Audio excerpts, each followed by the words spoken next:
Hi hello నమస్తే welcome to Andhra Chronicles the new age Telugu news channel.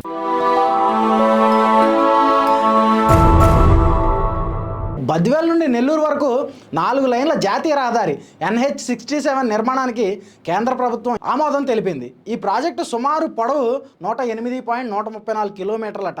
అయితే ఇది వైఎస్ఆర్ కడప జిల్లా గోపవరం గ్రామం వద్ద మొదలై నెల్లూరు జిల్లా గురువిందపూడి కృష్ణపట్నం పోర్టు జంక్షన్ వరకు ఇది వెళ్తుందని చెబుతున్నారు.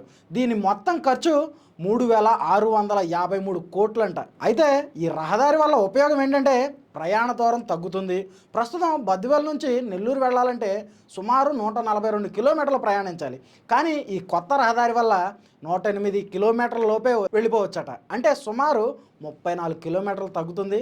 అలాగే ప్రయాణించే సమయం కూడా 1 గంట తగ్గుతుందని చెప్పుకోవచ్చు. దీనివల్ల ప్రయాణికులకు అలాగే ట్రాన్స్పోర్ట్కి చాలా ఆదా అవుతుంది. దీంతోపాటు పర్యావరణానికి కూడా ప్రయోజనాలు ఉన్నాయి. ఇంధన వినియోగం తగ్గడం ద్వారా కార్బన్ విడుదల తగ్గి పొల్యూషన్ కూడా తగ్గుతుంది. ఈ ప్రాజెక్టు ద్వారా సుమారు 20 లక్షల మంది ప్రత్యక్షంగాను 23 లక్షల మంది పరోక్షంగాను ఉద్యోగ అవకాశాలు కలుగుతున్నాయని నిపుణులు చెబుతున్నారు. ఈ రహదారి 3 పారిశ్రామిక కారిడార్లను కలుపుతుంది. 1 విశాఖపట్నం నుండి చెన్నై, 2 హైదరాబాద్ నుండి బెంగళూరు, 3వది చెన్నై నుండి బెంగళూరు. ఈ 3 కారిడార్లని అనుసంధానం చేస్తుంది ఈ హైవే. అయితే దీనివల్ల అభివృద్ధి కూడా వేగవంతంగా జరుగుతుందని అంటున్నారు.